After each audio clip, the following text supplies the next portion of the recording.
Bismillahirrahmanirrahim. This is Murtuza Kait and welcome to the another video of IFRS 15 that is revenue from contract with customers. IFRS 15 के हवाले से हमने जो last video discuss की थी उसमें हमने IFRS 15 का एक ओवरऑल ऑब्जेक्टिव और IFRS 15 में रेवेन्यू रिकॉग्निशन के लिए हमारे पास जो प्रिंसिपल बेस्ड 5 स्टेप मॉडल है उसका एक ब्रीफ ओवरव्यू डिस्कस किया था। हमने इन 5 स्टेप्स में कवर किया था कि कोई भी कंपनी अगर अपने किसी बिजनेस कॉन्ट्रैक्ट में अगर अपने किसी कस्टमर्स के कॉन्ट्रैक्ट में रेवेन्यू को रिकॉर्ड करती है तो वो IFRS 15 के इस प्रिंसिपल बेस्ड 5 स्टेप मॉडल को फॉलो करेगी और अकॉर्डिंगली फिर उसका रेवेन्यू रिकॉग्नाइज कर रही होगी। स्टेप 1 था हमारे पास identify the contract with the customer. Step 2 था हमारे पास identify the performance obligation in the contract that is underlying promise goods and services in the contract. Step 3 था हमारे पास डिटरमाइन द ट्रांजैक्शन प्राइस यानी कि consideration against the performance obligation. Step 4 था हमारे पास allocate the transaction price to each performance obligation on the basis of standalone selling price of each performance obligation। और step 5 था हमारे पास recognize revenue when और as performance obligation is satisfied यानी कि जैसे जैसे कॉन्ट्रैक्ट की परफॉर्मेंस ऑब्लिगेशन यानी कि गुड्स एंड सर्विसेज कस्टमर को प्रोवाइड कर दी जाएंगे वैसे वैसे हम अपना रेवेन्यू रिकॉर्ड कर रहे होंगे। तो लास्ट लेक्चर में हमने इस 5 स्टेप मॉडल का एक ब्रीफ ओवरव्यू डिस्कस किया था और इससे पढ़ने की सिंपल सी प्रैक्टिकल एग्जांपल देखी थी। अब आज के और आने वाले 8-10 लेक्चर्स में हम इन पांचों स्टेप्स को डिटेल में कवर कर रहे होंगे। तो बेसिकली आज के इस लेक्चर का एजेंडा है IFRS 15 के रेवेन्यू रिकॉग्निशन का step 1 that is identify the contract with the customers. Identify the contract with the customers. देखिए, एक तो कॉन्ट्रैक्ट की जनरल डेफिनेशन है कि व्हाट इज अ कॉन्ट्रैक्ट। एक ऐसा एग्रीमेंट जो दो या दो से ज्यादा पार्टीज के दरमियान enforceable rights and obligation create करे, इस एग्रीमेंट को हम कॉन्ट्रैक्ट कह सकते हैं। कोई भी एग्रीमेंट जो दो या दो से ज्यादा पार्टीज के दरमियान enforceable rights and obligation create करे, इस एग्रीमेंट को हम कॉन्ट्रैक्ट का नाम दे रहे होंगे। लेकिन IFRS 15 ये कहता है कि एक कॉन्ट्रैक्ट का IFRS 15 के कॉन्ट्रैक्ट बनने के लिए उसमें एटलीस्ट 5 कंडीशंस, 5 एट्रीब्यूट्स, 5 क्राइटेरियाज का मीट होना जरूरी है। उन क्राइटेरियाज को भी हम देखेंगे। पहले हम कॉन्ट्रैक्ट की सिंपल सी डेफिनेशन रीड करते हैं। What is contract? Contract is an agreement between two or more parties that creates an enforceable rights and obligation। अब देखें, जब हम किसी कॉन्ट्रैक्ट की बात करते हैं तो ज्यादातर लोगों के जहन में आता है कि ये कोई रिटन डॉक्यूमेंटेड कॉन्ट्रैक्ट होना चाहिए। ऐसी कोई जरूरत नहीं है। Depending upon the norms, depending upon the market rules, depending upon the market regulation, जिस मार्केट में आप ट्रेड कर रहे हो वहां के जो भी नॉर्म्स है, वहां के जो भी रेगुलेशन है, वहां की जो भी प्रैक्टिस है, ये कॉन्ट्रैक्ट एक वर्बल कॉन्ट्रैक्ट भी हो सकता है, ये कॉन्ट्रैक्ट एक रिटन कॉन्ट्रैक्ट भी हो सकता है, इवन ये कॉन्ट्रैक्ट एक इलेक्ट्रॉनिक फॉर्म में भी हो सकता है। फॉर एग्जाम्पल कि अगर आप अपनी डेली लाइफ में देखें तो जब हम किसी परचून वाले के पास जाकर सौदा खरीदते हैं तो उसके साथ कोई हम रिटर्न कॉन्ट्रैक्ट नहीं करते बल्कि वर्बली उससे कोई चीज बाय कर लेते हैं, उसे कंसिडरेशन पे कर देते हैं। तो इस मार्केट के नॉर्म्स, इस मार्केट प्रैक्टिस ये है कि यहाँ पे वर्बल कॉन्ट्रैक्ट या ओरल कॉन्ट्रैक्ट चल रहा होता है। इसी तरीके से अगर आप अपनी डेली लाइफ में अपने मास्टर में देखें कि अगर हम कोई प्रॉपर्टी को सेल परचेस करते हैं, कोई लैंड या बिल्डिंग या कोई इमोल प्रॉपर्टी की सेल परचेस करते हैं, तो यहाँ पे हमारे पास जनरली एक रिटन डॉक्यूमेंटेड एग्रीमेंट होता है। तो ये इस मार्केट के नॉर्म्स ये है कि हमारे पास यहाँ पे कॉन्ट्रैक्ट रिटन फॉर्म में होता है। इसी तरीके से अगर आप कोई ऑनलाइन गुड्स या कोई और ग्रोसरी वगैरह ऑर्डर करो या अबर करीम वगैरह को इस्तेमाल करो या फूड पांडा को इस्तेमाल करो, तो यहाँ पे कोई वर्बल कॉन्ट्रैक्ट नहीं होता, रिटन कॉन्ट्रैक्ट भी नहीं होता, बल्कि एक इलेक्ट्रॉनिक फॉर्म में कॉन्ट्रैक्ट एग्जिस्ट करता है। तो कॉन्ट्रैक्ट का जरूरी नहीं है कि कॉन्ट्रैक्ट रिटन फॉर्म में ही हो। ये वर्बल कॉन्ट्रैक्ट हो सकता है, ओरल कॉन्ट्रैक्ट हो सकता है, रिटन कॉन्ट्रैक्ट हो सकता है, ये इलेक्ट्रॉनिक फॉर्म में भी हो सकता है। मैटर ये करता है कि जिस मार्केट में आप ऑपरेट कर रहे हो वहां के नॉर्म्स क्या है, वहां की प्रैक्टिस क्या है, वहां की मार्केट रेगुलेशन क्या है, उस हिसाब से कॉन्ट्रैक्ट आपका इन्फोर्सिबल होना चाहिए। इस हवाले से कहता है IFRS 15, enforceability of the rights and obligation in a contract is a matter of law। The contract may be written, oral or implied by the entity's customary business practices।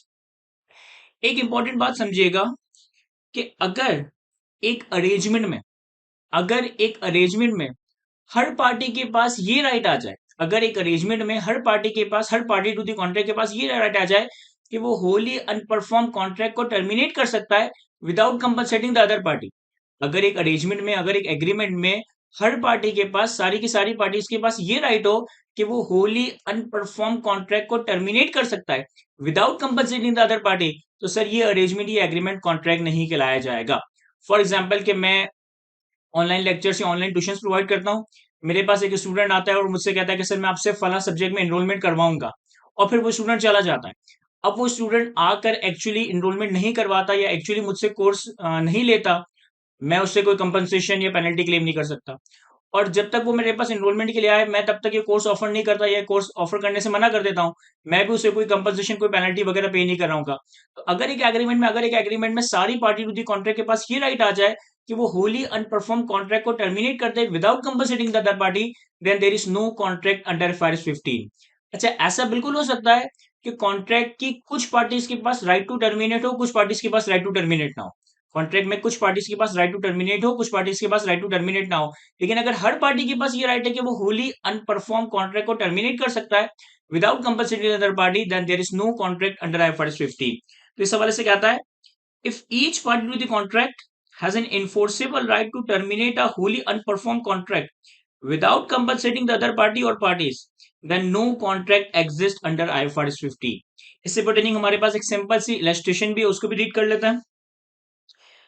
A shopkeeper agreed to deliver 10 computers to Waqas Enterprises within 3 months. As per the agreement, shopkeeper can cancel the contract at any time before the delivery of the computer. In case of cancellation, shopkeeper is not required to pay any penalty to Waqas Enterprise. एक shopkeeper और वक्कास enterprise के दरमियान एक agreement, एक understanding decide हुई कि shopkeeper वक्कास enterprises को 10 computers provide कर रहा होगा 3 महीने के अरसे में। एग्रीमेंट के तहत शॉपकीपर चाहे तो कॉन्ट्रैक्ट को कभी भी कैंसिल कर सकता है before delivery without any penalty. अच्छा, यहाँ पे वकास का जिक्र नहीं लिखा, लेकिन वकास के वाले से भी हम समझते हैं कि वकास भी चाहे तो डिलीवरी लेने से पहले कॉन्ट्रैक्ट को टर्मिनेट कर सकता है विदाउट कंपनसेटिंग वकास। हमसे रिक्वायरमेंट में कहता है कि क्या कोई कॉन्ट्रैक्ट एग्जिस्ट करता है, डज द कॉन्ट्रैक्ट एग्जिस्ट। तो इसका सिंपल सा सोल्यूशन क्या होगा, a contract does not exist if each party either buyer और seller has an enforceable right to terminate a wholly unperform contract without compensating the other party. एक contract exist नहीं करता अगर कॉन्ट्रैक्ट में सारी पार्टीज के पास ये राइट आ जाए कि वो होली अनपरफॉर्म कॉन्ट्रैक्ट को टर्मिनेट कर सकता है without compensating the other party. As shopkeeper can cancel the contract without compensating the Waqar enterprises, so contract does not exist. इस सिचुएशन में हमारे पास कोई कॉन्ट्रैक्ट एग्जिस्ट नहीं करता है। तो ये तो हमने एक जनरल से डिस्कशन की कि कॉन्ट्रैक्ट की डेफिनेशन क्या है, एक ऐसा एग्रीमेंट जो दो या दो से ज्यादा पार्टीज के दरमियान enforceable rights and obligation create करे। Contract as per the market norms, as per the market practice, written, verbal, implied contract हो सकता है। अगर कॉन्ट्रैक्ट में हर पार्टी के पास ये राइट है कि वो होली अनपरफॉर्म कॉन्ट्रैक्ट को टर्मिनेट कर सकते हैं without compensating the other parties, then there is no contract under IFRS 15। अब अगर हम स्पेसिफिकली बात करें आईएफआरएस 15 के हवाले से, तो आईएफआरएस 15 ये कहता है कि एक एग्रीमेंट में, एक अरेंजमेंट में एटलीस्ट ये 5 क्राइटेरियाज का मौजूद होना जरूरी है, तब जाकर वो एग्रीमेंट आईएफआरएस 15 के हिसाब से कॉन्ट्रैक्ट कंसिडर किया जाएगा। अगर इन 5 में से कोई एक या एक से ज्यादा क्राइटेरिया मौजूद नहीं है, तो फिर हम स्टेप 2 की तरफ नहीं जा सकेंगे, हम स्टेप 3, स्टेप 4, स्टेप 5 को फॉलो नहीं कर सकेंगे। स्टेप 1 का कंप्लीटनेस होने के लिए, स्टेप 1 के तहत कॉन्ट्रैक्ट बनने के लिए एक एग्रीमेंट में, एक अरेंजमेंट में एटलीस्ट ये 5 क्राइटेरियाज का मौजूद होना जरूरी है। क्या वो क्राइटेरियाज, उनको देखते हैं, और अगर ये क्राइटेरियाज मीट नहीं होंगे तो क्या होगा, उनको भी डिस्कस करते हैं। Criteria for a contract: an entity shall account for a contract with customer under IFRS 15 only when all the following criteria are met। ये पांचों कंडीशंस, ये पांचों क्राइटेरिया मीट होंगे तो फिर स्टेप 2, स्टेप 3, स्टेप 4, स्टेप 5 की बात करेंगे। Number 1, parties have approved the contract either in writing, orally or as per the customary business practice and are committed to perform their respective obligations। यानी कि contract के जितनी भी पार्टीज हैं उन्होंने अपनी अप्रूवल, अपनी कमिटमेंट शो कर दी हो टुवर्ड्स द कॉन्ट्रैक्ट, और वो कमिटमेंट हो कि वो कमिटेड हो कि अपनी रिस्पेक्टिव ऑब्लिगेशंस को पूरा करेंगे।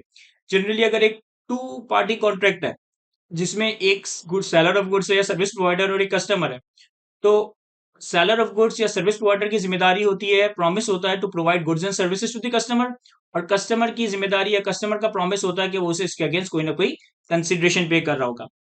Point number 2, each parties right to goods and services can be identified.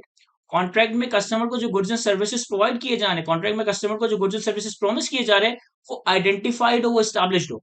For example कि एक स्टूडेंट मेरा लेक्चर देखता है और वो मुझसे इंप्रेस होता है कि सर आपका टीचिंग स्टाइल तो बड़ा जबरदस्त है, मैं भी आने वाले वक्तों में आपसे किसी कोर्स में एनरोलमेंट करवाऊंगा। तो जब उसने ये कहा कि मैं भी आने वाले वक्तों में आपसे किसी कोर्स में एनरोलमेंट करवाऊंगा, तो उसने गुड्स एंड सर्विसेज को स्टैब्लिश नहीं किया, गुड्स एंड सर्विसेज को आइडेंटिफाई नहीं किया। तो इसका मतलब है कि कॉन्ट्रैक्ट बनने के लिए गुड्स एंड सर्विसेज का आइडेंटिफाइड होना, एस्टैब्लिश होना जरूरी है। Number 3, payment terms for the goods can be identified. Contract के अंडर, कॉन्ट्रैक्ट में गुड्स एंड सर्विसेज के अगेंस्ट जो पेमेंट टर्म्स है वो डिसाइडेड होनी चाहिए, वो एग्रीड होनी चाहिए। तो जब मैं बात करता हूं ना कि गुड्स की पेमेंट टर्म्स आइडेंटिफाइड होनी चाहिए, तो इसका मतलब हरगिज ये नहीं है कि पेमेंट का अमाउंट फिक्स्ड हो। ऐसा हो सकता है कि भाई मैं एक कस्टमर को गुड्स एंड सर्विसेज देने का वादा करूं, बदले में कोई कंसिडरेशन, कोई फिक्स अमाउंट हम डिसाइड कर लें। फॉर एग्जांपल $1 लाख की कंसिडरेशन मुझे मिलेगी, हम डिसाइड कर लेंगे। लेकिन जरूरी नहीं है कि पेमेंट टर्म्स के आइडेंटिफाइड होने के लिए कंसिडरेशन का फिक्स होना चाहिए। कंसिडरेशन एट टाइम्स परफॉर्मेंस की बेसिस पे वेरिएबल भी हो सकती है कि भाई अगर इस क्वालिटी का काम किया जाएगा तो ये कंसिडरेशन होगी, इस क्वालिटी का काम किया जाएगा तो ये कंसिडरेशन होगी, और इस क्वालिटी का काम किया जाएगा तो ये कंसिडरेशन होगी। या ऐसा भी हो सकता है कि इस टाइम पीरियड तक काम हो गया तो ये कंसिडरेशन होगी, और अगर इस टाइम पीरियड के बाद काम हुआ तो ये कंसिडरेशन होगी। तो पेमेंट टर्म्स आइडेंटिफाइड होनी चाहिए। हो सकता है कि पेमेंट फिक्स्ड हो सकता है कि पेमेंट को किसी फ्यूचर इवेंट पे वेरिएबल या कंटेजेंट भी रखा जा रहा हो। पॉइंट नंबर 4 बड़ा टेक्निकल है। Contract has commercial substance, that is the risk, timing and the amount of the entity's future cash flows is expected to change as a result of the contract। का जो ये contract है ये एक commercial contract होना चाहिए, यानी कि ये मार्केट पार्टिसिपेंट्स के दरमियान एक आर्म लेंथ बेसिस पे क्रिएट किया जाने वाला कॉन्ट्रैक्ट होना चाहिए। एट टाइम्स आप ग्रुप ट्रांजेक्शन्स में ऐसा देखेंगे कि ग्रुप कंपनीज आपस में ऐसे कॉन्ट्रैक्ट कर रही होंगी जो कि आर्म लेंथ बेसिस पे नहीं होंगी, मार्केट बेस्ड ट्रांजेक्शन्स नहीं होगी। यानी उन्होंने नॉन आर्म लेंथ या कोई डिसाइडेड एक पार्टी को फेवर देने के लिए, कंपनी को फेवर देने के लिए कोई भी प्राइस डिसाइड कर ली होगी। तो अगर हम किसी ग्रुप कंपनी के साथ, हम किसी एसोसिएटेड कंपनी के साथ कॉन्ट्रैक्ट कर रहे हैं और उस कॉन्ट्रैक्ट में कमर्शियल सब्सटेंस नहीं है, यानी कि वो कॉन्ट्रैक्ट आर्म लेंथ बेसिस में नहीं है, तो फिर हो सकता है कि ये क्राइटेरिया मिस हो जाए और फिर हम अकॉर्डिंगली उस कॉन्ट्रैक्ट को IS-24 रिलेटेड पार्टी ट्रांजेक्शन्स के तहत प्रेजेंट और डिस्क्लोज कर रहे हो। तो आम हालात में कॉन्ट्रैक्ट के लिए जरूरी है कि कॉन्ट्रैक्ट कमर्शियल सब्सटेंस रखता हो, यानी कि आर्म लेंथ बेसिस पे एग्जीक्यूट किया जाए। And number 5, it is probable that consideration will be received. You need to evaluate the customer ability and the intention to pay the amount of consideration when it is due. और last criteria ये है कि आप जिस customer के साथ contract कर रहे हो ये एस्टिमेटेड हो, ये प्रोबेबल हो कि आप कस्टमर से कंसिडरेशन रिकवर कर लोगे। जब हम बात करते हैं कि हम कंसिडरेशन कस्टमर से रिकवर कर लेंगे तो इसमें हम दो चीजों को असेस करते हैं। नंबर 1, कस्टमर की पे करने की औकात। नंबर 2, कस्टमर की पे करने की इंटेंशन। अगर तो आपका कस्टमर बड़ा ही नेक नियत कस्टमर है और वो पे करने की इंटेंशन रखता है लेकिन वो बैंक करप्ट होने के उसके चांसेस है, इसका मतलब है कि उसकी इंटेंशन तो है लेकिन उसकी एबिलिटी नहीं है। इसी तरह प्रैक्टिकली ऐसा होता है कि बहुत सारे सॉलिड कस्टमर्स होते हैं लेकिन उनकी इंटेंशन नहीं होती, तो वहां पे एबिलिटी तो है लेकिन इंटेंशन नहीं है। तो अपने कस्टमर की एबिलिटी को भी देखना है, उसकी नियत, उसकी औकात को भी देखना है, और उसकी इंटेंशन को भी देखना है, उसकी नियत को भी देखना है। इन दोनों चीजों की बेसिस पे आप असेस करोगे कि आप अपने कॉन्ट्रैक्ट की कंसिडरेशन रिकवर कर लोगे। अब IFRS 15 ये कहता है कि अगर एक एग्रीमेंट में एटलीस्ट ये 5 एट्रीब्यूट्स होंगे तो वो IFRS 15 के हिसाब से कॉन्ट्रैक्ट बनेगा। और जब तक वो IFRS 15 के हिसाब से कॉन्ट्रैक्ट नहीं बनता, हम उस पर step 2, step 3, step 4, step 5 apply नहीं कर सकते। तो सर सवाल ये क्रिएट होता है कि व्हाट इफ आप एक कस्टमर के साथ, आप एक पार्टी के साथ एक अरेंजमेंट करो और उसमें इन 5 में से किसी एक एट्रीब्यूट में कोई चीज मिस हो, कोई एक या एक से ज्यादा क्राइटेरिया पूरा ना हो रहा हो। इस केस में हम क्या करेंगे? सर इस केस में हम वेट करेंगे। इस केस में हम कॉन्ट्रैक्ट को रीअसेस करेंगे कि जब तक ये 5 क्राइटेरिया पूरे नहीं हो जाते तब तक हम स्टेप 2 की तरफ नहीं बढ़ पाएंगे। तो इस बात को रीड करते हैं। If a contract does not meet any of the above criteria, अगर एक कॉन्ट्रैक्ट में इन 5 में से कोई एक या एक से ज्यादा क्राइटेरिया मीट ना हो, तो मैंने क्या कहा, the entity should continue to assess the contract against the above criteria. If the criteria are met in the future, the entity must then apply the IFRS 15 revenue recognition model. अगर किसी arrangement में, अगर किसी agreement में आपको लगता है कि इन 5 में से कोई एक या एक से ज्यादा एट्रीब्यूट मिस हो गया है, तो हम कॉन्ट्रैक्ट के लिए वेट करेंगे, उसे बार बार असेस करेंगे जब तक कि ये 5 क्राइटेरिया मीट ना हो जाए। वंस ये 5 क्राइटेरिया मीट हो जाएंगे, स्टेप 1 कंप्लीट हो जाएगा, identify the contract with the customer, उसके बाद फिर हम स्टेप 2, स्टेप 3, स्टेप 4, स्टेप 5 पर आ रहे होंगे। अब आपके जहन में ऐसा भी आ सकता है कि सर व्हाट इफ कि आपने एक कस्टमर के साथ, एक पार्टी के साथ अरेंजमेंट किया, उस अंडरस्टैंडिंग में, उस अरेंजमेंट में इन 5 में से कोई एक या एक से ज्यादा एट्रीब्यूट मिस था और फिर कॉन्ट्रैक्ट कंक्लूड हो गया, अदर वो कॉन्ट्रैक्ट क्लोज हो गया या वो कॉन्ट्रैक्ट टर्मिनेट हो गया, तो फिर इस केस में हम रेवेन्यू किस तरह से रिकॉग्नाइज करोगे? ऐसा भी हो सकता है कि भाई आपके पास ये 5 में से कोई एक या एक से ज्यादा क्राइटेरिया मीट ना हो, आप वेट करो, असेस करो, आगे जाके क्राइटेरिया मीट हो जाए, फिर स्टेप 2, स्टेप 3, स्टेप 4 अप्लाई करो।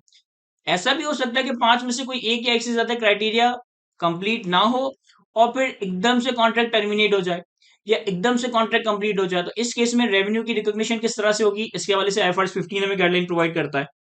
कहता है, if the above criteria is not met and the consideration has been received from the customer इन 5 में से कोई एक या एक से ज्यादा क्राइटेरिया मीट नहीं हुआ और आपने कस्टमर से कंसिडरेशन रिसीव कर ली है, the entity should recognize the consideration received as revenue only when। तो इस सिचुएशन में, इस केस में आप रेवेन्यू उस वक्त रिकॉर्ड करेंगे जब इन दो में से कोई एक बात पूरी हो रही होगी। जब इन दो में से कोई एक बात पूरी हो रही होगी। अब इन दोनों बातों में तीन तीन कंडीशंस हैं, यानी पहली वाली जो बात रीड करूंगा उसमें भी तीन कंडीशंस हैं, दूसरी वाली जो बात रीड करूंगा उसमें भी तीन कंडीशंस हैं। अगर इन दोनों में से कोई एक बात भी पूरी हो जाती है, यानी इन दोनों बातों में से कोई एक बात की भी तीनों कंडीशन पूरी हो जाती है, आप अपना रेवेन्यू रिकॉग्नाइज कर देंगे। क्या बात है सर? वो कहता है if the above criteria is not met and the consideration has already been received from the customer, the entity should recognize the consideration received as revenue when the entity performance is complete। पहली condition कि entity ने performance complete कर दी हो, यानी कि goods and services customer को provide कर दी हो। And substantially all the consideration has been collected, customer से हमने सब्सटेंशियली यानी कि 90% या उससे ज्यादा की कंसिडरेशन रिसीव कर ली हो। And that consideration is non refundable. अगर ये पांच या पांच में से कोई एक या एक से ज्यादा क्राइटेरिया मीट नहीं होता, लेकिन आपने कॉन्ट्रैक्ट की परफॉर्मेंस ऑब्लिगेशन को सेटिस्फाई कर दिया है, कस्टमर को गुड्स एंड सर्विसेज दे दिए हैं, बदले में उससे पैसा भी कलेक्ट कर लिया है और वो पैसा नॉन रिफंडेबल है, तो जिस वक्त ये तीनों कंडीशंस पूरी हो जाएंगी तब आप अपने कॉन्ट्रैक्ट का रेवेन्यू रिकॉर्ड कर देंगे। और इसके बाद लफ्ज इस्तेमाल हुआ है और, यानी कि इन दो बातों में से कोई एक बात भी पूरी हो आप रेवेन्यू रिकॉर्ड कर सकते हैं। सर सेकंड क्या सिचुएशन है कि कॉन्ट्रैक्ट हैज बीन टर्मिनेटेड, आपका कॉन्ट्रैक्ट टर्मिनेट हो गया, the consideration is received, consideration receive हो गई and the consideration received is non refundable. तो अगर एक कॉन्ट्रैक्ट में इन पांच में से कोई एक या एक से ज्यादा एट्रीब्यूट मिस हुआ है और आपने पैसा रिसीव कर लिया है और इन दो में से कोई एक इवेंट अराइज हो जाए, इन दोनों में से कोई एक इवेंट अकर हो जाए, तो आप रेवेन्यू रिकॉर्ड कर सकते हैं। पहला सिनेरियो या पहला केस, आपने कॉन्ट्रैक्ट की परफॉर्मेंस को सेटिस्फाई कर दियो, यानी कि कस्टमर को गुड्स एंड सर्विसेज प्रोवाइड कर दियो, आपने कस्टमर से कंसिडरेशन सब्सटेंशियली रिसीव कर लियो और आपका जो कंसिडरेशन है वो नॉन रिफंडेबल हो, ये तीन कंडीशंस पूरी हो। या फिर आपका कॉन्ट्रैक्ट टर्मिनेट हो चुका हो, आपका कॉन्ट्रैक्ट टर्मिनेट हो जाए, आपने कस्टमर से कंसिडरेशन रिसीव कर ली है और वो कंसिडरेशन नॉन रिफंडेबल है, जिस वक्त ये तीनों कंडीशंस पूरी होगी आप अपना रेवेन्यू रिकॉर्ड कर देंगे। सर व्हाट इफ कि हमने कंसिडरेशन रिसीव कर ली है लेकिन इन तीनों में से कोई एक सिनेरियो भी हिट नहीं हो रहा, इन दोनों में से कोई एक सिनेरियो भी हिट नहीं हो रहा, इन दोनों सिनेरियोज की तीन तीन कंडीशंस पूरी होनी, तब तक हम क्या करेंगे? सर तब तक आपने कस्टमर से जो भी पैसा रिसीव किया है आप उसे अपने पास एज अ लायबिलिटी रिकॉग्नाइज कर रहे होंगे। मैं रीड करता हूं फिर इसे फर्दर डिस्कस करता हूं। An entity shall recognise the consideration receive from the customer as a liability, an entity shall recognise the consideration receive from a customer as liability until one of the above event occurs or until the criteria are subsequently met. In either case, the liability shall be measured at the amount of consideration received from the customer. अब देखें इस para में क्या कह रहा है, इस para में कह रहा है कि आपने एक कस्टमर के साथ अरेंजमेंट किया, एग्रीमेंट की अंडरस्टैंडिंग हुई, कस्टमर ने आपको पैसे दे दिए, लेकिन इन पांच में से कोई एक या एक से ज्यादा एट्रीब्यूट मिस था। तो इस केस में आपने क्या करना है कि कस्टमर से जो आपने पैसा लिया है उसे आप अपने पास ऐसे लायबिलिटी रिकॉर्ड करो। अब आप वेट करोगे कि ये पांच क्राइटेरिया पूरे हो जाए। अगर तो ये पांच क्राइटेरिया पूरे हो जाते हैं तो फिर हम स्टेप 2, स्टेप 3, स्टेप 4, स्टेप 5 की तरफ जाएंगे। अगर ये पांच क्राइटेरिया पूरे नहीं होते और इन दोनों इवेंट में से कोई एक इवेंट हो जाता है, यानी आप कॉन्ट्रैक्ट की परफॉर्मेंस सेटिस्फाई कर दे तो पैसा तो ऑलरेडी रिसीव कर ही लिया और वो पैसा नॉन रिफंडेबल है, आप रेवेन्यू रिकॉर्ड कर देंगे। या फिर आपका कॉन्ट्रैक्ट टर्मिनेट हो जाए, पैसा तो ऑलरेडी आपने रिसीव कर ही लिया और वो पैसा नॉन रिफंडेबल है, आप अपने पास है रेवेन्यू रिकॉर्ड कर लेंगे। इस सिचुएशन में कि अगर हमारा क्राइटेरिया मीट ना हो तो इससे पर्टेनिंग हमारे पास एक इलस्ट्रेशन है, हम उसको देखते हैं तो ये कॉन्सेप्ट हमें मजीद क्लियर हो रहा होगा। हमारे पास एग्जांपल में हमें कहता है, इलस्ट्रेशन में हमें कहता है mister अवेस agreed on 1st March 2007 to sell 5 cutting machine to Exam Enterprises. Due to some deficiency in drafting the agreement, each party's right cannot be identified. On 31st March 2007, Mr. Aves delivered the goods and these were accepted by Exam Enterprises. After 10 days of delivery, that is 10th April 2007, Exam Enterprises made the full payment and the payment is non-refundable. अब देखिए situation क्या है, situation ये है कि एक individual हमारे पास mister Owais, इसने फर्स्ट मार्च 2007 पे अरेंजमेंट किया, एग्री किया कि ये 5 कटिंग मशीन सेल करेगा एग्जाम एंटरप्राइजेस को। एग्रीमेंट में डेफिशिएंसी होने की वजह से हर पार्टी के राइट्स प्रॉपर्ली आइडेंटिफाइड नहीं थे, यानी कि कॉन्ट्रैक्ट का क्राइटेरिया पूरा नहीं हो रहा था। 31 मार्च 2007 पे अवेस ने एक्सिम एंटरप्राइजेस को मशीन डिलीवर की, उसने असेंबली कर ली। डिलीवरी के 10 दिन के बाद 10 अप्रैल 2007 पे एक्सिम एंटरप्राइजेस ने फुल पेमेंट कर दी और वो पेमेंट नॉन रिफंडेबल। अब चूंकि कॉन्ट्रैक्ट का क्राइटेरिया मीट नहीं हुआ और कॉन्ट्रैक्ट कंक्लूड हो गया, तो जिस वक्त आपने उसे मशीनरी प्रोवाइड की, दैट इज 31 मार्च, आप 31 मार्च पे रेवेन्यू रिकॉर्ड नहीं करेंगे, क्योंकि 31 मार्च पे तो आपने उसको मशीनरी प्रोवाइड की है। आप रेवेन्यू कब रिकॉर्ड करेंगे? जब इन दो में से कोई एक इवेंट हो रहा हो। यहाँ पे पहला वाला इवेंट ट्रिगर हो रहा है कि आपने परफॉर्मेंस सेटिस्फाई कर दी 31 मार्च पे, लेकिन आपने पैसा कब रिसीव किया? सर हमने पैसा रिसीव किया है 10 अप्रैल पे, और वो पैसा नॉन रिफंडेबल है, तो इसका मतलब है कि हम 10 अप्रैल पे रेवेन्यू को रिकॉर्ड कर रहे होंगे। इसका सोल्यूशन मैंने यहाँ ड्राफ्ट भी किया है, इसके बाद मैं इसकी जनरल एंट्रीज भी बना दूंगा। पहले हम सोल्यूशन रीड करते हैं। कहता है, mister अवेस can not identify each parties right, so revenue recognition under IFRS 15 should be delayed until entity, that is Mr. Rave's performance is completed, substantially all the consideration in the arrangement has been collected, and that consideration is non-refundable। क्योंकि contract का criteria ही पूरा नहीं हुआ, तो mister अवेस या जो entity है वो रेवेन्यू रिकॉर्ड नहीं कर सकती जब तक ये तीनों बातें ना हो जाए। जब तक वो परफॉर्मेंस को पूरा ना कर दे, पैसा रिसीव ना कर ले, और वो पैसा नॉन रिफंडेबल हो। Therefore, Mr. Aves should record the revenue on 10th April 2007 as it is the date on which performance is completed, non-refundable payment is received। तो ये हमने इसका थ्योरेटिकल सॉल्यूशन डिस्कस किया। इन केस की what if की अगर हमें इस सिचुएशन में जनरल एंट्री बनानी है, तो जनरल एंट्रीज क्या बनेगी वो भी मैं आपके सामने प्लॉट कर देता हूँ। देखिए, जनरल एंट्रीज बनाने के लिए हमें थोड़ी सी यहाँ पे अजम्पशन लेनी पड़ेगी। फॉर एग्जाम्पल कि अगर मैं सबसे पहले एक टाइमलाइन ड्रॉ करूँ, इस टाइमलाइन में 3 डेट्स रेलिवेंट है। एक है 1 मार्च X7, एक है 1 मार्च X7, एक है 31 मार्च X7, और एक है 10 अप्रैल X7। बेसिकली 1 मार्च X7 ये एग्रीमेंट डेट है, 31 मार्च X7 ये डिलीवरी ऑफ गुड्स है, और 10 अप्रैल X7 ये बेसिकली पेमेंट डेट है। अब इन तीन डेट्स पे क्या एंट्री बनेगी, उसके लिए हमें एक अजम्पशन लेनी पड़ेगी। या मैं आपके सामने अजम्पशन प्लॉट करता हूं।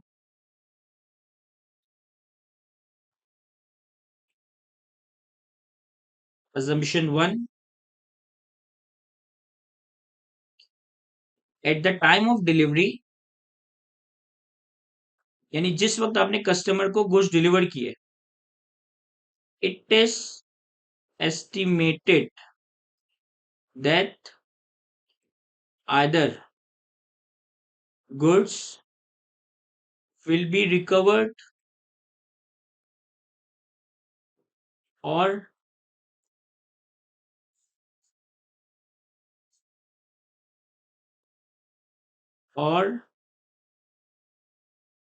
Payment will be received. पहले मैं assumption 2 भी लिख दूं, फिर मैं दोनों assumption एक्सप्लेन करता हूं। assumption 2, at the time of delivery,